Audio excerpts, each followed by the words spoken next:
মাংস রান্না করার জন্য মাংসগুলি ধুয়ে নিয়েছি।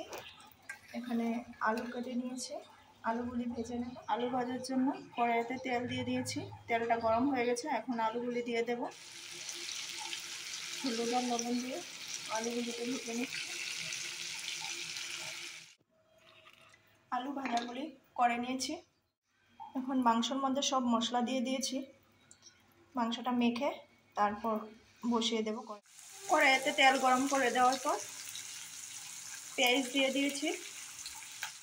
মাংসটা এভাবে মেখে নিয়েছি।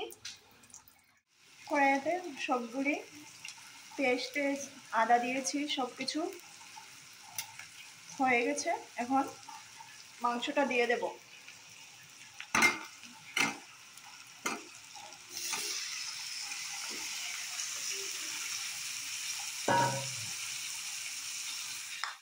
মাংসটা দিয়ে এভাবে নেড়ে চেড়ে কিছুক্ষণ সময়ের জন্য ঢেকে দেব।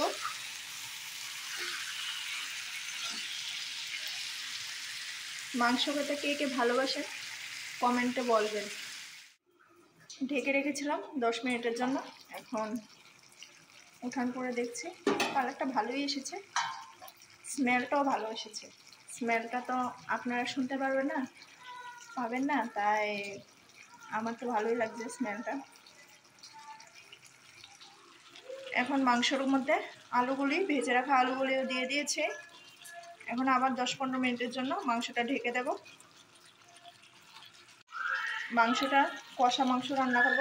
এটার মধ্যে আস্তা পেঁয়াজ রসুনও দিয়েছি। আর একটু সময় হলে আমার মাংস রান্না কমপ্লিট। মাংস কষাটা হয়ে গেছে, আর অল্প 5 মিনিট জাল দিলেই হয়ে যাবে। মাংস থেকে তেল ধরেছে, আমি এত তেল দিই না, একটু তেল কম খাওয়া ভালো শরীরের জন্য।